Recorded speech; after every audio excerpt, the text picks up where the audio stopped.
sort out the thing. Yeah. What do they call them? What? Volumes. It's not the volumes. So I'm asking, what are they called? I don't know what it's called, but volumes doesn't sound really scientific or artistic. Yeah. Yeah, man. Been a crazy week, man. I know we started off with saying it's freezing last week, but damn, we didn't know this was coming. Yeah, this is bad, man. This is bad. I saw some pictures from the Eastern Cape where they've got snow. You know, coastal provinces, especially the east. Yeah. Bad that side, eh? Winter hits them very hard. And now we can't even make jokes of that anymore because Xhosa people live there and we've been banned from making jokes about Xhosa. About Xhosa people. But I want to, well, you know, they say there's a cold front. Yeah. Eh? Cold front. It's like a Xhosa women's march. Wow. I'm kidding. That's the only joke. You're gonna get us in trouble. That is the only joke we've done in a month. That's the only joke. So you guys can take it, man. You guys can take it. But anyway, keep warm. And hopefully what we got for you today, man, we got a packed show. Interesting show. Got things about Boity. Got things about... Let me go there. Got things about Boity. Got The Beast. I actually saw an ad. It's actually an ad for Skyworth ad. Skyworth is like a TV company, electronics company, right? And Beast is like the face of it. Doesn't it own Toshiba? Skyworth, I think it owns Toshiba. Oh, maybe. Maybe. Like I don't know the history. I just saw the ad and it seems so funny, man. Seeing what Beast there. You know, and it talks to the TV because supposedly the TV has got that AI shit going there, right? So you can talk to it like how you can talk to your phone. And who's in the phone again? Siri. Yeah. So you can talk to the TV and it's like he orders food. Siri, give me some food. I want to see this ad. I'm like, wow. Tira's trying to get Beast out the hood, man. Huh? Tira's trying to get Beast out the hood. No, not Beast, the guy from Durban. Oh, Beast, the rugby player. Yes. I thought you were talking about Beast from Durban. No. Beast, the rugby player. Tandai. Yeah, Tandai. Rugby guys. Most rugby guys can speak, eh? Well, they supposedly get media trained. But the only thing they can say is, we kept to the plan. Yeah. You know, we executed our plan. They're like, dude, what do you really think about what the fuck is going on? You're not telling us anything, you know? I hate those like after game interviews. I feel they're like so useless. Yeah, me too. Even in football, like people are so overly trained. Like PC, they don't really give you what you wanted to hear. Exactly. You know, like there are true feelings, you know. We didn't execute properly and all that shit. That's the thing. I want to hear you say Sbanubani played shit today. Well, maybe not the swearing, but, you know, express your true feelings that, you know what, the guy was playing, our left back wasn't really up to his game today. You know, I know it will cause some controversy, but you know, I think fans, we would be drawn to that. And exactly. At the end of the day, they play sports, not for themselves, for the fans. Yeah, there are a few guys in football who do that. I mean, I think Zlatan does that whenever his teammates. Yeah. He's one. I can give him that. Yeah. But I mean, he's one because he's the only or one of the few. Yeah, that's why it stands out so much. Exactly, because all the others, you know, they shy away from it. Yeah. And also, he's like super arrogant, bro. Like super arrogant. Yeah. I remember there was I think the last World Cup. Yeah. Or the World Cup which was in the one that they had in what do you call this? In Brazil. I think they had a playoff and they lost against Portugal. I think Ronaldo scored 3 goals or something like that. Yeah. They lost. So Portugal went to the World Cup, so they interviewed Zlatan, right? After the game, like immediately after the game. So he's like, well, the World Cup is going to be so boring and people have lost out, out of entertainment because Zlatan won't be there. Yeah. Zlatan won't be there. Zlatan won't be there. The lion. Yeah. Nah, man, he's interesting because he speaks his mind. Yeah. And I think I wish that we can have more. I really guys like that. Yeah, I really hope. And the only thing that we get like in SA is we get it from the guys that can't really speak English proper. Exactly. Because now they want to say something and then since they can't really find the words to hide their true feelings, they just let it out, Yeah. I remember there was a player, African player, used to play for Free States, if I'm not mistaken. And he had an interview afterwards. And so they give him the award. I think he had scored the man of the match or something like that. Give him the award. And then he says, thank you for the award. With, question. And then at the end, it's like, I'd like to thank God. I'd like to thank my wife. I'd like to thank my girlfriend. Yeah. I remember that guy. Is it? No. Not my girlfriend. No. I was like, So and that's the only way we get it. Because you could see that the guy wasn't so proficient in English. Yeah. I think the guy as well who, the famous line, football will kill you. Torrejani. Football can kill you. Yeah, Football can kill you. Real death. You die. So you get those special moments, right? Especially when guys can't. I think the person that actually does it well, even though they can express themselves in English and SA, is Opito. Pito's interviews are always interesting, especially if he's being interviewed by Robert Marau. Yeah. Because the tension there is like hectic. It's so interesting, Yeah, man. So this is episode 49. Episode 49. Thank you for joining us. My name is Tony, Big Marv. We're trying to keep it warm, man. We're trying to give you good content so that you guys can be warm wherever you are. Episode 49. Let's start off, man. We went with Beast. A lot of people disappointed today. Kanye didn't drop. I was about to ask you for a link. When I walked in here, I was about to ask you for a link of Kanye's album. But then when I got in, I was excited telling you about Kanye's album. You're like, nah, bro, he didn't drop. It's Kanye didn't drop. And, in a way, I sort of like, in my back of my head, because he's been doing this, especially around this Donda album. Donda being his mom's name. Yeah. Named after her mom. Mom passed away. I think there was also another album that was meant to be dropped 2 years back and also didn't get dropped. So this has always been pushed back. That got pushed back. I think the only album he dropped on time actually it was not even on time, that one as well. The gospel album, Jesus is King, that was also like pushed back from the time. The guy is a creative genius, and I think most of the time he doesn't want to drop something. That's the problem with creative genius. They're never happy. Yeah, they're never happy with their work. They're never happy. I mean, he had a listening party on Sunday. Yesterday he did that stadium where the premiere. He wasn't even performing. He was listening to his own music. Yeah, he'll introduce the song because I saw the clips. He'll introduce the song. The song, my son. No. Yeah. It's not just an intro, and then we'll keep quiet. The music plays, and then the next song, same story.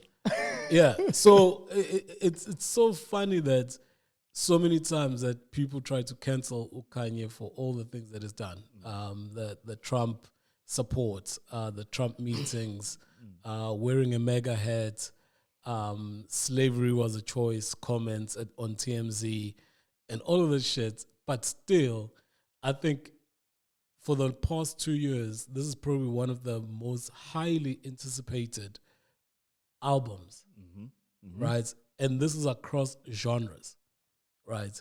And it made me wonder well, I've got my own views about it, but it made me think about why is that? Because clearly he's immune from being cancelled. He's uncancelable, right? Because people were waiting. I woke up this morning and he was trending. Donda was trending number 1. He was trending number two. Yeah. Right. Why do you think that he's uncancelable? Bro, I think the creative genius that he is, like people always ask themselves, what is Kanye going to do next? So they always gravitate towards that. Because if you listen to every album of Kanye, he never duplicated the last album. You get artists who like, okay, this formula worked. Okay, on the next one, I'm just gonna add on to that. Yeah, Kanye's like it's never like that. All 8 albums of 9, including Jesus is King, all different. Yeah, and that, I think that's how he keeps it entertaining in terms of what direction is his music going in. And you know that most of the time, you always feel when you listen to Kanye that the music is ahead of its time. And only like earlier on, before we started, we were listening to The Life of Pablo. And I was like, dude, listen to the song. You've heard a little bit of it, but we're listening it to now, 2021. It was dropped, I think, 2016, if I'm not mistaken. And it still feels that it's ahead of some of the music that is being dropped this year, right? It's so experimental, and I think that's how he actually keeps. Of course, there's other people that want to hear the raps because he exposes himself. Like he says a lot of things that are happening in his life, and is not afraid to share his views, right, with the audience. I remember the song "Click," with Jay-Z and Big Sean. When I heard that line where he said, "My girl became famous from a sex tape," from a home movie. Yeah. You know, a lot of people will shy away from talking about that shit. Yeah. You know, and then he just blurts it out, you know. I mean, everyone knows about it, but a lot of artists would, no, man, that's my private space. Let me talk about other things. He blurts it out. I mean, we were listening to Wolves before. I made you listen to Wolves, where he's talking about, I wish there's some niggas I wish you can unswallow. Yeah. I know there's some niggas I wish you can unswallow. Yeah. That is huge. Bruh. That is huge. Bruh. Talk about your wife. That is huge. Okay. You get my point. When he talks about on Famous, when he talks about that girl, Taylor Swift, you know, I made that bitch famous. You know, it's something like she wants to fuck her, or and all this. So I think that's another thing that people want to look out for. The beats won't be what we're listening to now. The songs will jump from this genre to that genre, the mixture of the artists that are going to be there.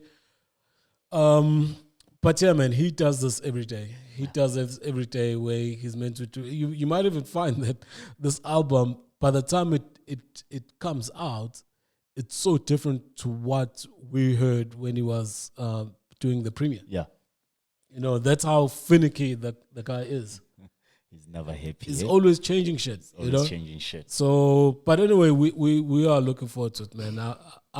For me personally, I've always said I think Kanye is the best artist of his generation. Yep. The best artist of his generation, and that's the excitement, man. It's always brand new. It's always fresh perspective.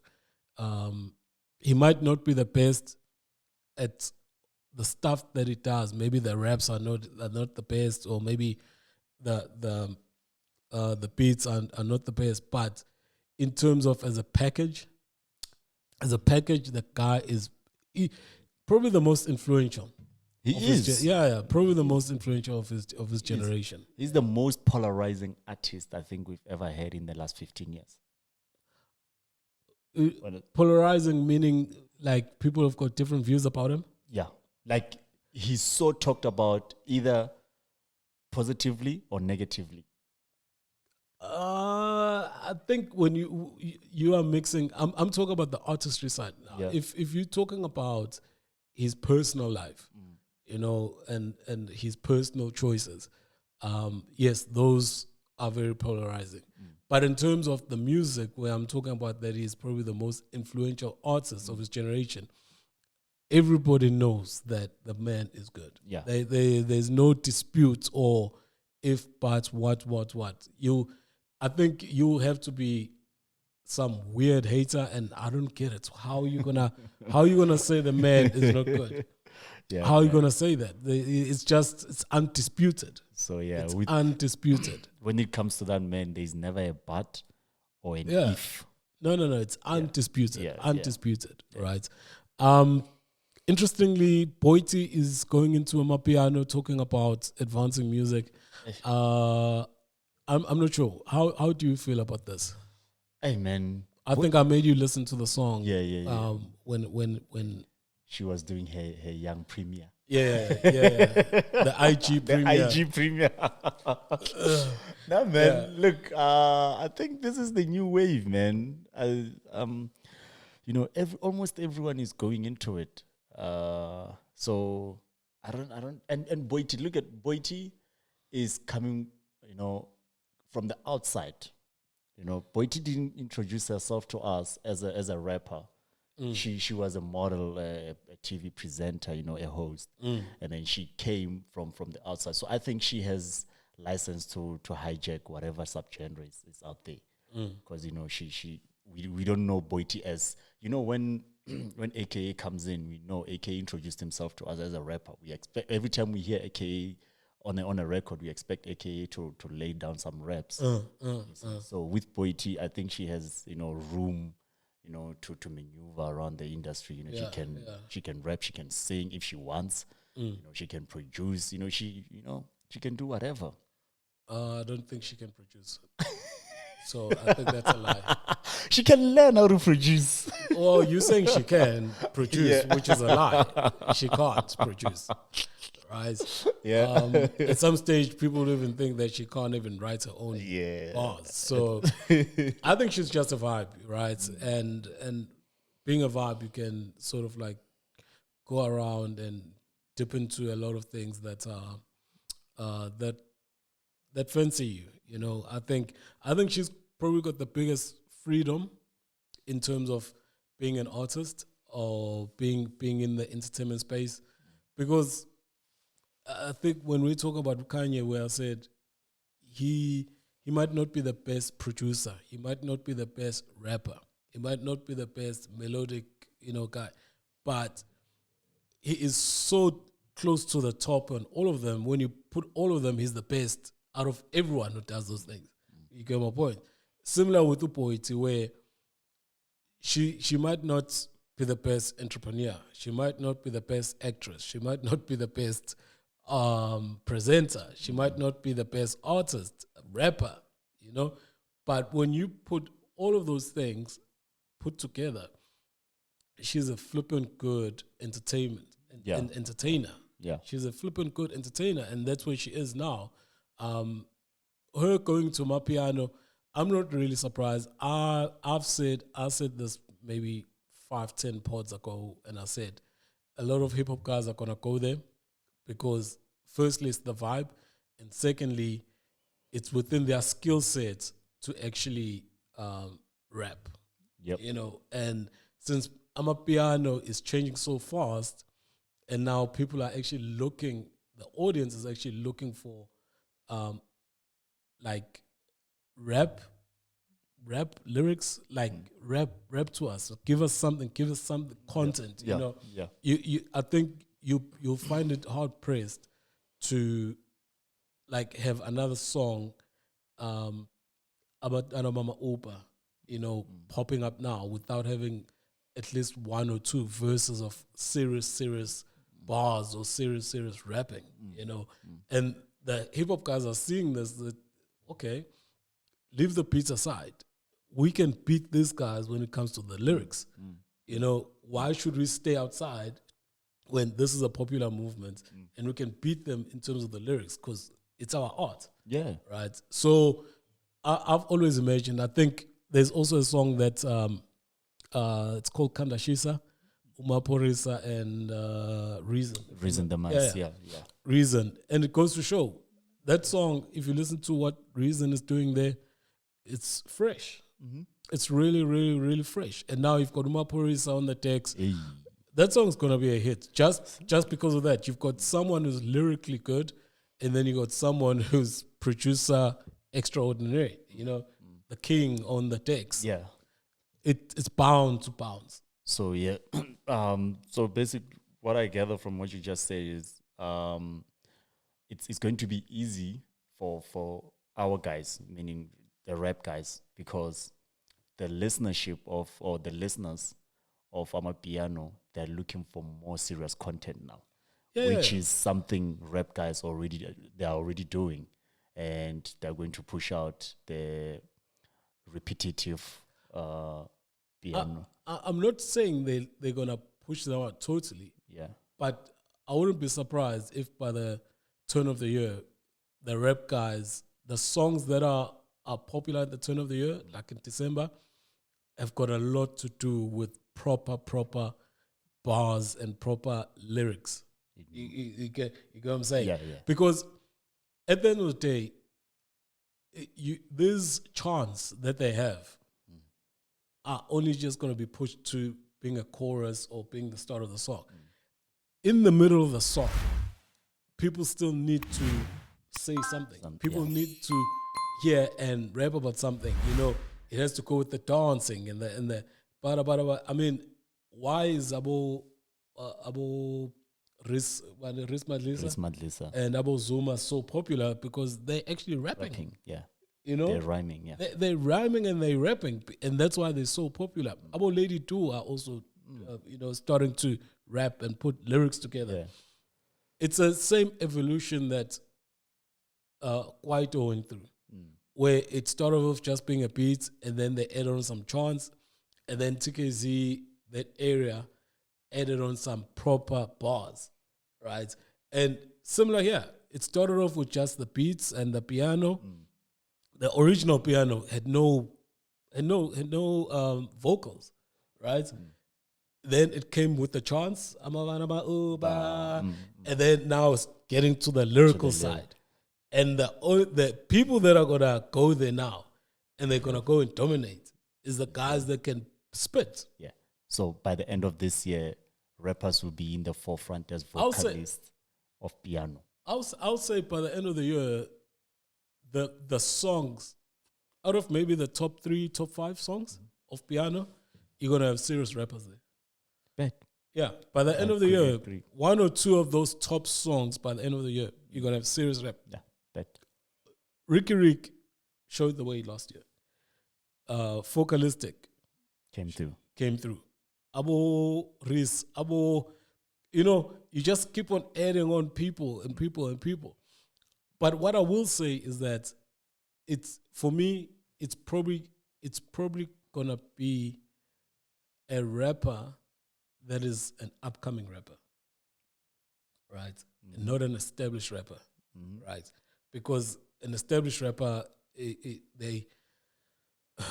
like you're seeing them through the door. You're like, these guys are coming to take our spots. Yeah. So the guys that can sneak in is probably going to be an upcoming rapper that hasn't got the clout to which he's a proper rapper. And then these guys feature him, and then it goes. Yeah, it goes. With Jeff DeGeneres.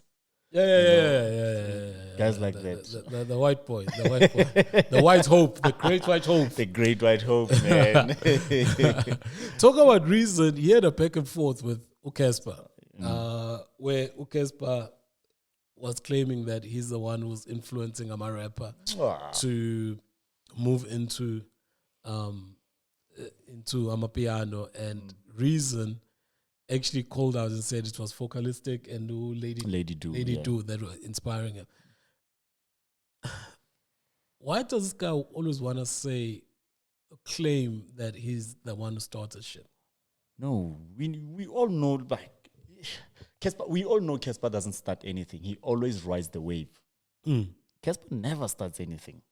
He always rides the wave. But you see, the thing is with with this type of claim is that if it's said long enough, often enough, and loud enough, it becomes the truth. The truth, yeah. Understand? And I won't say I'm happy because it's something to do about nothing. But I think they say history is written by the victors, right? So if everyone else had to keep quiet, the people that are listening to Cassper saying that, they start believing it. Yeah. By the time the other guys wake up, it's too late. It's too late. You know? Funny story, just an interlude from we're going to come back to this topic, but jollof rice. Okay. Jollof rice is known as a Nigerian dish. Yeah. It's not a Nigerian dish. What? It's Ghanaian. Jollof is not Nigerian. No. What? No. You're fucking with my mind, man. I'm telling you. I always thought jollof is... They made it popular. Oh. They made it popular. Remember, I don't know, I'll have to go through the history as well, but at some stage it seems like Nigeria had, it's either Ghana was going through some trouble or Nigeria had stepped over and done their shit there. Yeah. But at the end of the day, they took it from those guys Ghanaians and spread it to the world. So now everyone in the world knows that it's a Nigerian dish. It's a Nigerian dish. I thought it's crazy. I thought jollof is Nigerian. I seriously thought. I'm telling you, dog. Jesus, you know, man. And that's a thing that is very important to. That's why I'm bringing to this topic, because something that is said without being rebutted and being disputed, and it's said so loud, right? People start believing it. Yeah, and by the time you wake up, you come, this is my father's land. They're like, dude, there's like Manhattan here. Where? I mean, the Indians in America woke up, New York is gone. New York is gone. Do you understand? Man. They want reparations, and you understand? No, so, so that's the thing about it. I don't know what you want to think of it. I mean, bro, like we've talked about this off air, like that. All you even said that all Cassper's hits were copycats of something. He took something from someone, you know, most of them being American songs, even the titles, and gave it a South African flavor and dished it to us, right? So how did he transition from from rap to piano when we've had guys like Bobo Foka been doing it? So is he waiting for Foka to come through and be like, Groot man, I'm the guy that made this thing, you know, pop? Yeah. Come on, man. Yeah, but you know, it's similar to the time, I don't know if you remember, where Arthur started calling himself King of Kwaito. Yeah. And it became such a big dispute. I think a lot of people always want to know who's at the top and who started shit. Yeah. And I think these Amapiano guys, they need to document their shit very quickly. Because there's a lot of people that are going to jump on it and claim something of which is theirs. And it's very important. It's very, very important to have ownership of something. No, right? There's already a big debate on piano. There's already a documentary. I think it played on SABC 1. What's the way it started? Yeah. Don't you know about it? Like, there were guys, you know, from Pretoria saying it started in Pretoria. And there were guys from Alex saying it started in Alex. And there were Soweto guys saying it started in Soweto. So it's 3 regions. Exactly. All of them claiming it. And at the end, even the documentary ended without a conclusion on where piano started. So you see, it's just gonna be. I said Ghana. Yeah. Actually, Senegal. Oh, Senegalese. Senegal is the first guys who did jollof rice. Oh shit! But everyone knows Nigeria. Nigeria, yeah. but get this. Yeah. You said anything said loudly becomes the truth, right? Yeah. How many? What's the population? 300 million in Nigeria. Yeah. was bound to. But I see the population in Nigeria. The people that are spreading it are the people that are outside of Nigeria, because they're the ones who are introducing the French, the English. So by the time a French guy meets a Nigerian guy, and the Nigerian says, "This is our dish," that French guy thinks it's a Nigerian dish. So now our Nigerians are all over the place, right? I mean, in the UK, you find a lot of them. In all these countries, I mean, Sunnyside, you know, the Republic of Hillbrow.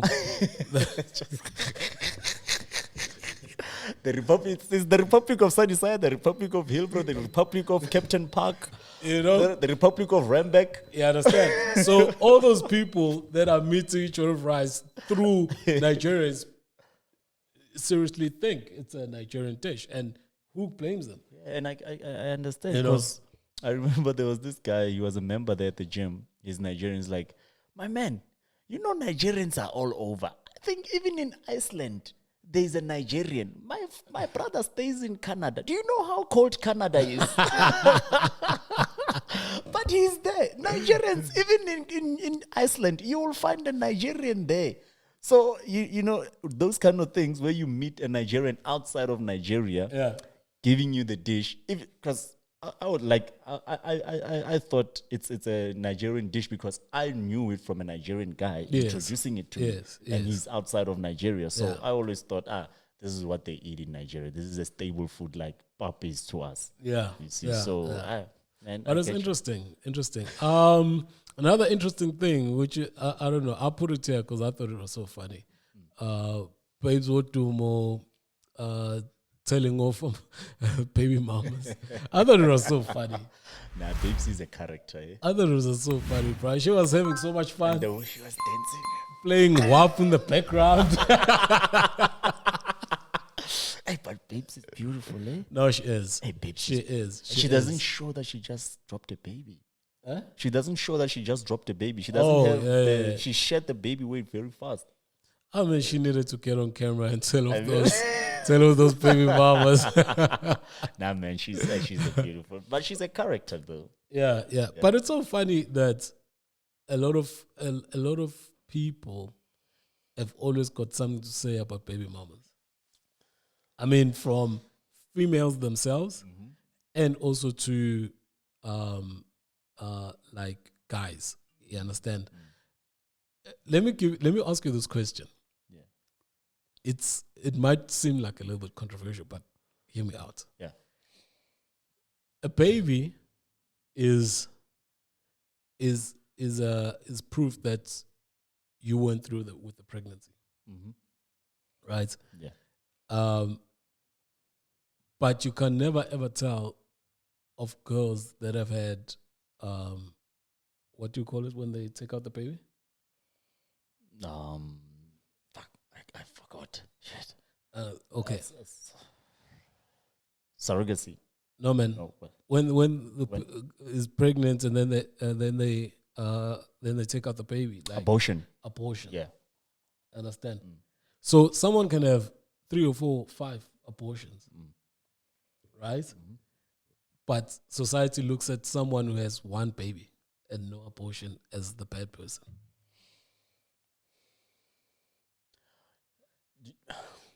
Do you know why I think it's like that? It's because the one with the 1 baby and no abortion, it's proof that you had a baby out of wedlock. Maybe they look at it that way. Maybe don't dilute what I'm trying to say. Yeah? Let's keep it here. My first premise is we as society have got a tendency of judging people that have got babies, maybe as single parents, right? But those people had the baby, right? What about the people that have had numerous abortions? No one knows about them because that's my exact point. That's where I'm at. Yeah. Forget about out of wedlock and all of that. I'm just there on that point that you might find a kid, maybe they're in varsity, they're having a baby in varsity, but their friend has had 3 abortions. 3 abortions. Jesus. Isn't it like so whack? And I feel minutes and people that have babies, yes, they might have made a wrong career decision or whatever the case might be. But they shouldn't be so judged as how society judges those women now. You know, Like you know, because if we're to judge and they have to look at people's history, you'll find some other things and you're like, oh shit, horror. This person who had the baby is not the worst. Yeah. It's not the worst. They were able to say, you know what, I'll stand up for whatever mistake I made, or I'll stand up for this choice and follow through, and I'm going to do my best. Right? I'm just putting it up there. It's something to ponder and something to think about. It's a brain, tweezer. Yeah. It gets you thinking. Like, who's really the bad guy here? Yes. Like that's where I'm getting to. Yeah, like that's what I'm getting to. If we really look at it with a microscope, who's the bad guy here? Yeah, well. So, but it's a thin line. It is a thin line, but I think, I've always said I want the podcast to be challenging mentally. I want people to think and people to see, and whether they agree or disagree, but have something else to consider. Yeah. It mustn't just be a straight line that we come here and we say whatever. If we agree, of course, with the popular mandates, then it's fine. But we're coming here and we're asking people to spend time with us on average an hour. It's a long time, and you have to give people entertainment. You have to give people education or stuff that they don't know about. And also you have to challenge people's thoughts and people's mindset, right? And I think that's what make a best show. I don't have an answer for what I'm saying now. Yeah. It's just something that came in my mind. And it's something that whoever's going to watch, they can also have that chat with their people. At some stage we might have an answer, but I don't have it. Yeah. But you with that being said, you just reminded me of I remember you told me to go back and watch Dave Chappelle's stand-ups. Yeah. And I was watching one actually last night where he goes, because there were some certain states in America where they banned abortion. So he goes, this is bullshit. Abortion should be a woman's choice if she wants to keep the baby or get rid of it. And she shouldn't even need to consult with whoever got her pregnant, but her physio. Like the doctor who's going to get that abortion. And he was like, that's your right? And the ladies agree. It's like, you don't need to consult with whoever. Like, if you want the baby, it's not up to you. It's up to the lady if she wants to keep the baby. And he was like, that's fair, right? The ladies were like, yeah. And he was like, but to be fair to us also, if maybe we turn the tables, you decide to keep the baby and I don't want the baby. I want you to abort the baby, but you don't want to abort the baby. Isn't it fair for me to not support the baby because I don't want it? The same way you would have aborted it if you didn't want it. So it's... and that's where I'm getting at. I know this is probably going to be a talking point at some stage of the comments, but it's those things. Is it fair? Is it fair? You understand how much? Yes, I'm responsible as well to get someone pregnant, but the choices that are made about that, do I have a say about it? And if I do have a say about it, can I then say, okay, fine, I've got to say this is what I want to do, and if it doesn't go my way, then I'm out of the situation. Exactly. Right? But further down the line, there's still a kid. Let's say that you want an abortion and she wants to keep it. There's still a kid out there. Would you be comfortable knowing there's yourself out there that you don't know? Exactly. It's an interesting mindfuck. You can go 2 hours or even a whole day talking about this. It's an interesting mindfuck. But like I say, I want to get the show to that point where those are the discussions that we talk about. As part of course, talking entertainment and all of this shit. But let's challenge each other. Let's challenge the mental capacity. Let's think wider than, our immediate surroundings. You get what I'm saying? Let's talk about these things, because we don't really have these conversations. With our friends, we just talk whatever, nice things, football, whatever, get drunk, we part ways. But these conversations are meant to be had. Yeah. Right? And I think that's where the impact of the podcast is going to lie going forward. Yeah. Where we have like shit that, people can also consider at home. And Sit say, back oh, and shit, think about. Yeah, I heard this on the podcast. What do you think about this? Yeah, Marvin said this, Tony said this. What do you think? And that's what we want to do.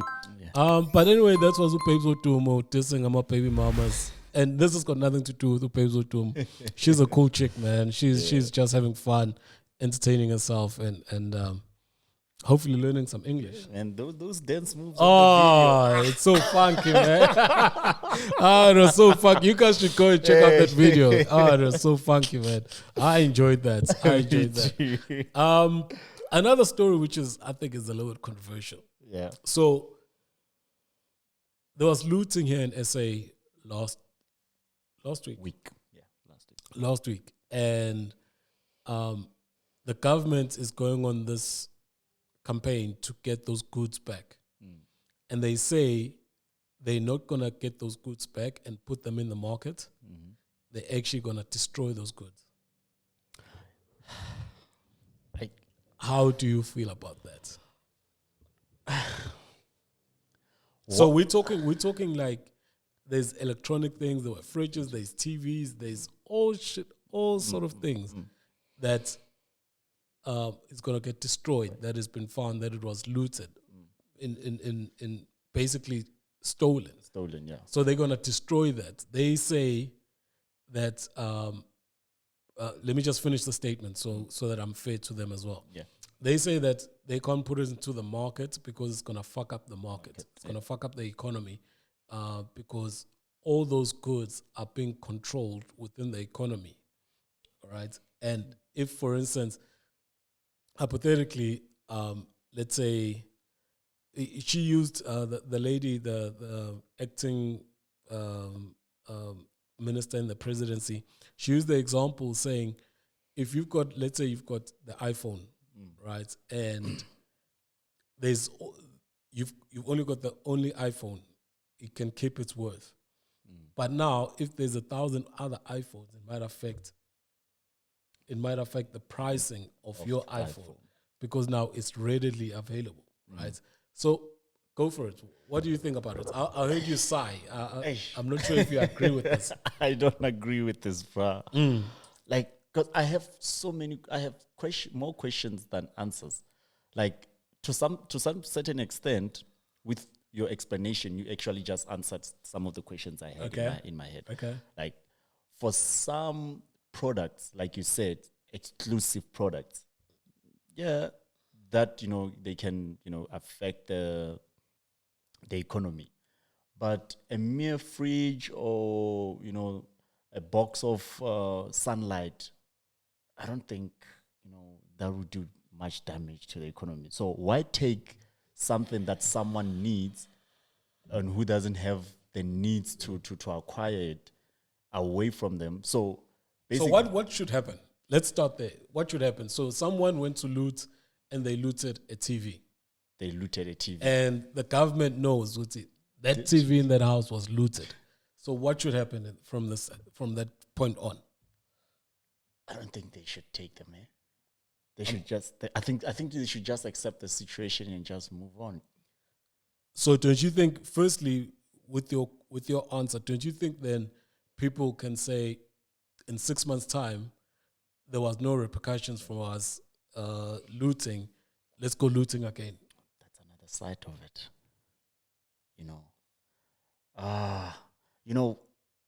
When a thief that doesn't get caught thinks it's easy and they repeat. I've just said that. Yeah, I'm asking you, what do you think of just what I've just said now? Hey, bro. But you said they must just forget about it. I'm saying, no, it cannot just be left like that. Yeah, it cannot. So beyond that point now, so we agree that there needs to be repercussions for those things. So what do you think should happen? I can't say there should be a fine. The people that looted, they don't have the money to pay. Prison time, just increase, the numbers in the prison. I honestly don't know. For the first time in a while, I don't have an answer. But look, I looted because I need that thing. Now you're gonna take it away and destroy it because it's as repercussion, right? Okay, and so let's go further. You needed the thing, right? Firstly, a lot of them were taking those things to resell. That's the first thing. So you needed the thing. Now, what happens to people like cash converters who sell secondhand goods? Because that market then is now dead. Yeah, it's dead. Or it might not die. The people that, when you sell something to cash converters, do they want the slip? Not really slip, but you need your ID and all the stuff. ID and stuff. Yeah. But what I'm saying is, I don't think those people are going to sell it back to cash converters. Even if they do sell it back to cash converters might not be able to absorb it. Yeah. And the market might be flooded. Exactly. Oh, Big Tone, Jesus. I would say this is my idea, right? Yeah. I would say they must take those things, not destroy them, but use them for like your orphanage homes. I didn't think. Right. So let's go and look after the people that the government is struggling to look after at the current moment, right? Because the government doesn't have funds. So if, for instance, they put it into the system for the government system so that the government can look after the destitutes and the guys that can't look after themselves, I think that will make sense because it saves the government funds of which they don't have themselves, but also it's helping. It's helping other people that need, right? So you looking at maybe the disabled schools, right? Those are meant to be looked after the government. And they usually don't have any other alternative money besides the government money. So at the end of the day, it's helping us as society, but also the people that looted are not benefiting, right? So I would say that's it.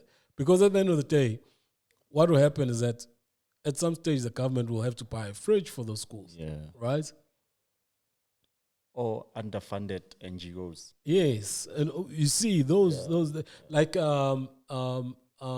those places where they save females that maybe are abused and stuff, like save houses and stuff.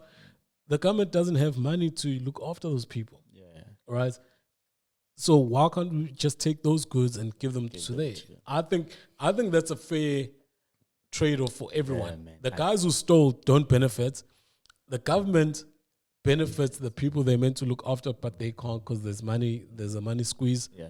And also society gets taught that no, you can't benefit from crime. Right?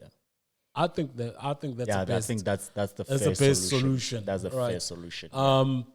Breaking it, I'm not sure. I get their point where they're saying, they don't want to put it into the economy again or into the to circulate around again. I understand that part, but I think they can just open their minds and see where they can shift these goods to where it's not going to affect the economy. And I think this first one that I'm talking about, or I'm thinking of, I think makes sense. Yeah, I think makes sense. But how are they retrieving the stolen? They're going door to door. Do they have a right to that? Do they have a right to do that? Yep. Shit, man. Yep. Are they doing this all over South Africa? Let me tell you something. If there's a cop walking outside my door here, and there's a woman screaming inside, they're allowed to come in here? Yeah. Exactly. Yeah. So if they feel and they know there's a crime conducted or being conducted in that house, are they going door to door based on tip-offs or just random? I don't know. I think some of it is based on tip-offs. Okay, because I think some of it is based on. If it's based on tip-offs, then yeah. But if they're just going door to door, then that would be they'll have to go through the whole of South Africa. Also, funny enough, without painting this whole thing in a bad light, there are people that are volunteering the stuff back. Oh, wow! We do have Ubuntu here in South Africa. No. No. Guilty conscious. No, you're taking it far. No, you're taking it far. Right. I don't think it's really guilty conscious. Yeah. I just feel that people think that because now there's whistleblowers, so people think that at some stage it might catch up with them. Right? Not guilty that the country was in flames. No, nobody gives a fuck about that. Yeah. But I think it's just getting to a point where, and they serious, bro. They like going through the neighborhoods that were affected with looting. They just going there. They've got their people. They catch you. You might even you might be processed, right? So now, why do you want to get processed for a TV when you already have a TV? Understand? Why do you want all the trouble? Yeah. You know, so I don't know. But anyway, hopefully they won't like fuck up all the goods. They can see a way to save the goods and actually do good by, the community and all that shit, Let's hope so, man. Yeah. We got 2 albums that we want to go and chat about. The first one being Pheli Makaveli. It finally dropped after dropping 3 tracks. And yeah, man, Pheli Makaveli, it's actually from 25K, if you guys don't know. I just want to play this one track and then afterwards we talk about the whole album. But this is a stand-up track for you, which is from Dusk Till Dawn featuring Flame. Yeah. There we go.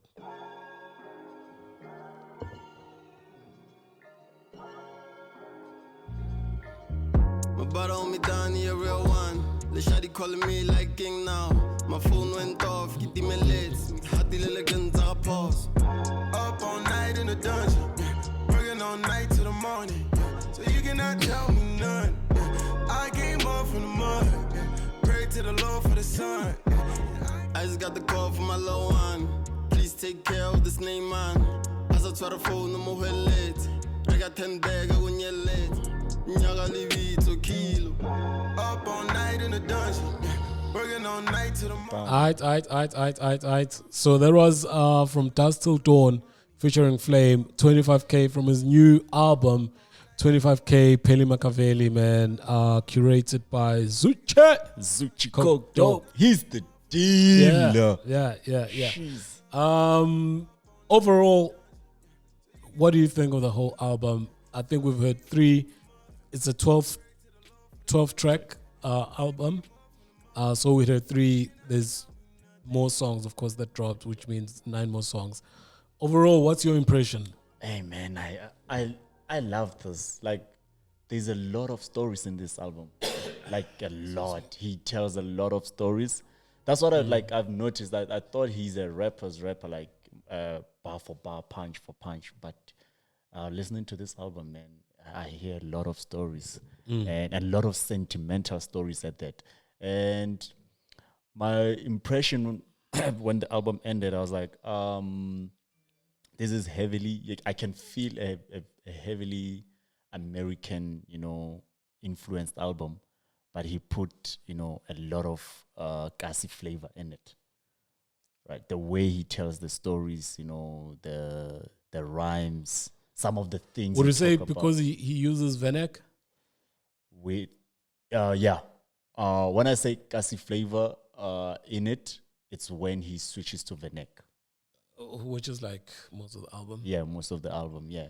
But then a lot of his wordplay, it's the ones in English, it's American. Okay. But yeah, I'm impressed. I don't want to lie to you. For the first go now? Yeah, I'm impressed. Yeah. And I only listened to it once, and I'm impressed. Yeah. I'm impressed.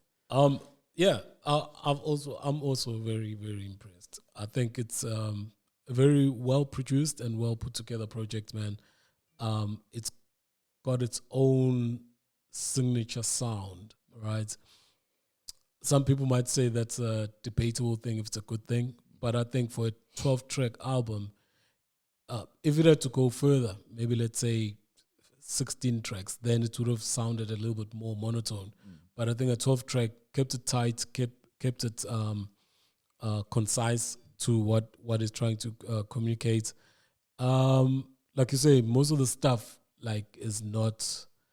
I can't really venture into the stuff that he's talking about. I can just talk of the quality of the sound. I think Zuchi has been around. He understands what needs to be done in terms of how to put the album together. The flow of the album sounds pretty decent. Funny enough, we talk about Amapiano, and there's no Amapiano track here. You know, that was quite interesting. You know, that was quite interesting that he didn't go with the temptation of putting in an Amapiano track just to please the masses. I think he knows who he's directing it to, and is keeping to that. Even the features that were put in there, you've got MT, you've got Zuchi, you've got Maclera, all these guys that identify with Kasi lifestyle and the Kasi way of living. So it was well thought out. Personally, since I'm not like hearing some of the stuff, I'm not sure if I'm gonna be playing the whole album. There are things that like songs that did stick out for me, especially the one with the MT. I enjoyed that. Hustler's Prayer for me is probably the best song in the album, better than Pheli Makaveli. Hustler's Prayer is dope. Aries, you know, fits into that song like a hand to a glove.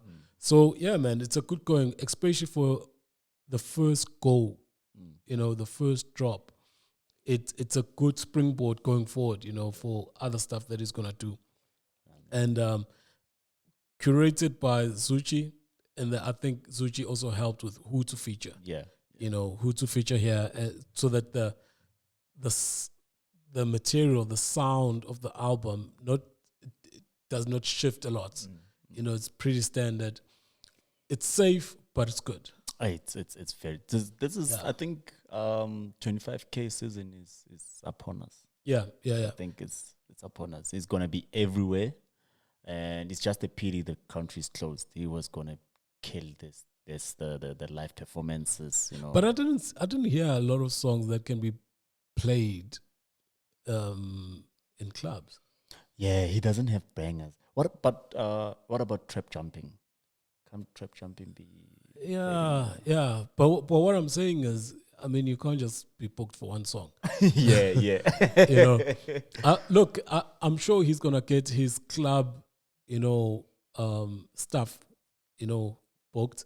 I'm not sure if it's gonna be in like maybe in festivals, but I see this as an intimate, you know, album where it's just for you. Yeah, and it hits you and it talks to you. Yeah. And hence I'm saying it seems like it didn't go wide. We spoke about the Amapiano thing. It didn't want to go wide. It seems like he's got a specific type of people that he wanted to target, and the features confirm that as well. Yeah. You know, I think if you look at Maclera, MT, a little bit of Flame, but also 25K, I think the people that listen to those artists are the people that would listen to 25K. Yeah. You understand? Yeah. So it's sort of like they share an audience. You get my point. So that's why I'm saying it's pretty smart in terms of how he did it. Yeah. I don't think it's for everyone. I really think that it's targeted at the people that identify with MT, identify with Maclera, you know, identify with all these fringe, like, you know, niche characters. glitches. Yeah. I think this album is for those people. Yeah. All right. I definitely agree. Yeah. The next one, well, this one came in last week, and we didn't do it. But it is Gigi Lamayne and it's called Mermaids and Stuff. All right, Gigi Lamayne, one hot lyricist, man, and I'm glad that she actually came out with the full album. This album, just while we talk about the length of albums, this album is an hour 11 minutes, 18 songs, I think. 18, 19 songs, somewhere there. 19. And that's probably going to be the first thing that I want to point out, because I was surprised. I think some of the stuff she's been sitting on for quite some time. But yeah, man, let's hear that. The song that you picked that you said stands out for you is Heritage, Gigi Lamayne featuring Reason, you said? Black Les and Black Les and Kabom. Let's hear how it goes, man.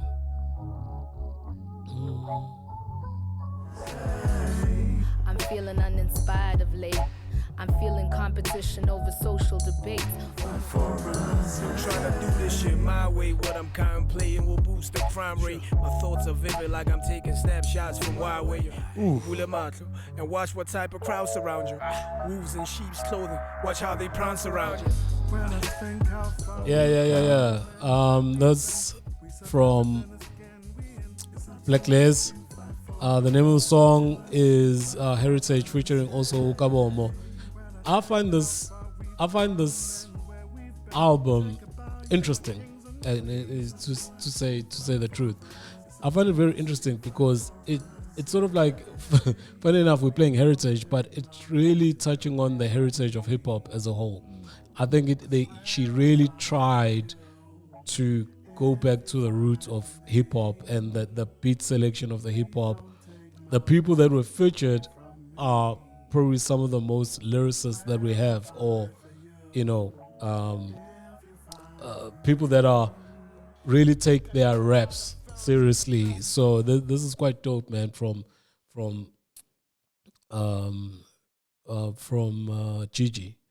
I don't know if you feel about that, man. I felt that way about it. Who would have thought it would take a female rapper to take hip hop back to its roots? Who would have thought? Like, I mean, not even any other female rapper, because she's good. Bruh. She is good. She's right? got lines.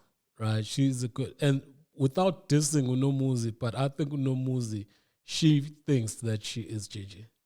Do you think so? Yeah, I think if you get what I'm saying. Yeah, I get what you're saying. I think, like we were talking about her album, Musli's album last year. Spirit of an OG. Yeah. You see, she had some good production, but she couldn't follow up with the bars and follow up the, you understand? And she's got it right, because she's talented with what she needs to do. And then if you bring in some good production behind her and you got some good features, then you've got it. Then you've got it. So you say Gigi is what Musli thinks she is. Yeah, you're repeating what I'm saying. That's what I said. Yeah, that's what I said. I was shocked by this album. Why? I thought I would hear some repetitive things from Gigi. Like she'll be rapping. Like when I was listening to this, I couldn't help but think of Nadia Nakai. Like, I know what I'm going to get from Nadia. She's going to brag about being a boss lady, about her ass, and being the baddest bitch throughout the songs. I thought that's what I was going to get from Gigi, but I didn't get that. I got some proper lines. I got some proper storytelling. You know, the beat selection, the production, the features. They're everywhere. Like you get And talk about the features, they're so varied, They're so varied. I mean, you got Opri Kwana here, Just Peggy, you got Pelopala, Thing's husband, Moshe's husband, you got Manu Wellstar, you got Mikasa. I think we should have picked it up from that song, that Feeling You song, that something good was coming. Because that song was also experimental. Yeah, I'm still jamming this song, man. With Upleki. Yeah. So, the supporting cast, the features are so varied. I mean, you got Show Machozi, dog. You know, Scooby Nero. You know, what? Jackie Pamazzo. Pamazzo. Yeah, she's there as well. I think she's there to talk. Yeah, still teasing about the hockey club and shit. But yeah, man, it's there's also 25K here. It just feels like she put in a lot of work, and she's been working on this for a long time. I would have personally, for the commercial side of things, I would have maybe cut off about 4 or 5 songs. I think it at some stage, as much as it's a good album, at some stage it becomes too much. An hour and 11 minutes is a long time. Yeah, it's a long time. But I think 19 songs, you know. But I think at the end of the day, you'll find that some of the songs, you know, people might get to love them at a later stage, you know. The risk is someone might just say it's too long, I can't stay for this, and then they toss it aside. Yeah. Some people might say, well, we like it, but we're only going to listen to these songs. You know, these are the songs that we want to listen to. Yeah. I don't know. But besides that, besides the how to roll out and, you know, how long the album should be, this is a good project. And the stuff that she raps about is something that is, you know, makes sense. You know, there's things that we need to speak about, and she speaks about them there. So there's content. Yeah, it's not just all over the place and young Mapri, you know, shit. Yeah, but this is fucking good. I love it. I love it, man. I enjoyed it, man. Good going, Gigi. I don't know what to choose between Pheli Makaveli and Mermaids and stuff. Like, that's how good these 2 albums are. Well, for me, the choice was made for me. Yeah, because the other one, he raps in the other language. Yeah. I can only listen to what I can understand, I guess. I can't choose. That's how good. But, you know, bro, yeah. Yeah, but I think you know, it's so sad that it's not getting the hype that it deserves, man. Yeah, man. This is a really, really, really good project. Yeah. It's a really, really good project. Great project, bro. Yeah. Anyway, that's probably going to be our show, man. Tomorrow, the Springboks are playing. I can't wait. Hey. Yeah, I can't wait, man. The Springboks are playing. It's been a while since we saw those fellas. First test against the British and Irish Lions. It's going to be a tough one. It's going to be a tough one, man. I think the Springboks will pull it off, but it's going to be hard. Yeah, they're going to pull it off. Yeah, it's going to be hard. They haven't had a lot of games, you know, playing together, you know, and some guys might be rusty and all that shit, but hopefully they pull it off. And I think, you know, it's something that we need as a country just to distract us from some of the shit that's going around, you know. The cricket guys, they won yesterday. So they won the series against Ireland. Yeah, good.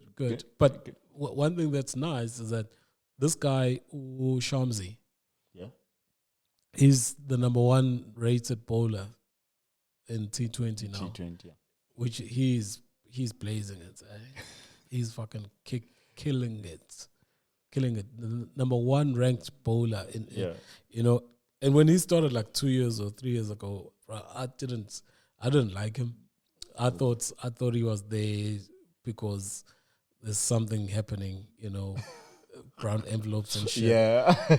But he's really, really improved. He's really improved. Really improved. Funny enough, last year we went to pick up some balloons with a friend of mine because his wife sells balloons or some party gear, you know, and went to pick up balloons and took a picture with him. Oh, yeah, I took a picture with Shamsi.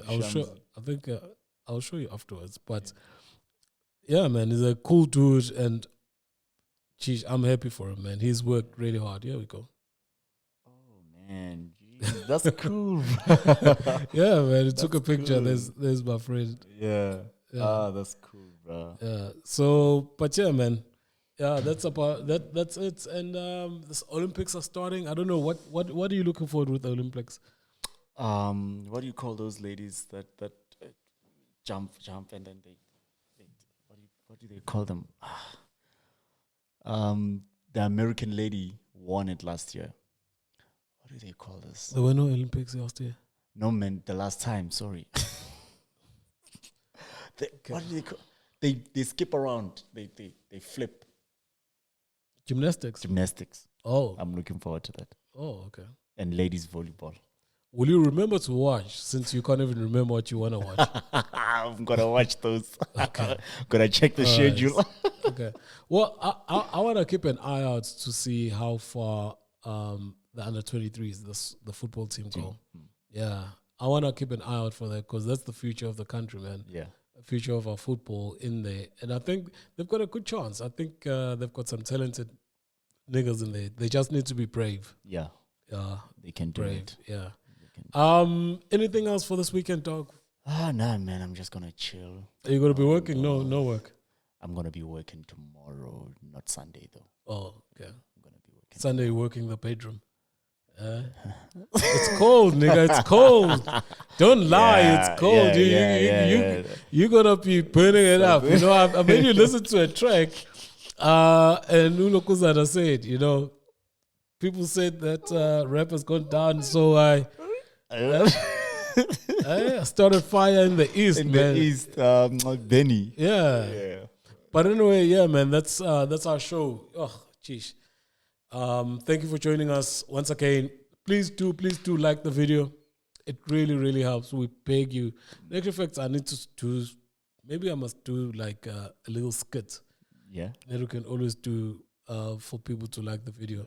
But please do like the video. It really, really, it's important, highly important. If you enjoyed it, connect with us, write us some messages, man, and stuff that we've discussed here. Please do jump on the comments and, you know, do you agree, disagree? Some interesting topics we had today. It wasn't just maybe reacting to what is happening outside. We, you know, give it some thoughts. You understand? So please do connect with us. If you can't really sit down and actually watch, please do go through to your Apple Podcasts, Google Podcasts, Spotify, and anywhere else where you listen to your podcasts. You'll find us, the Take Over SA Hip Hop. That's where you're going to find us, Take Over SA Hip Hop Podcast. And yeah, anything else, I'm going to start with, we've got that feature now where we can have, it's called a community feature. So I'm going to start posting there and just connecting with you guys. And yeah, let's meet there and chat further. Yeah. Oh, I got nothing. You got nothing? Yeah. Okay. Just got gymnastics in your head. Man. Simmons. Her surname is Simmons. She won it. Yeah, the last time. Okay. She broke the record. They got nice booties. What record? I don't You know, there's different shit. I look at it for their booties. They wear swimming costumes. They jump around. It's useless.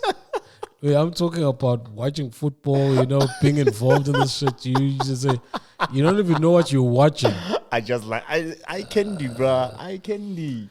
Yeah, so, yeah, man, I guess that's going to be our show, man. Thank you for joining us. And shout out, man. Keep warm.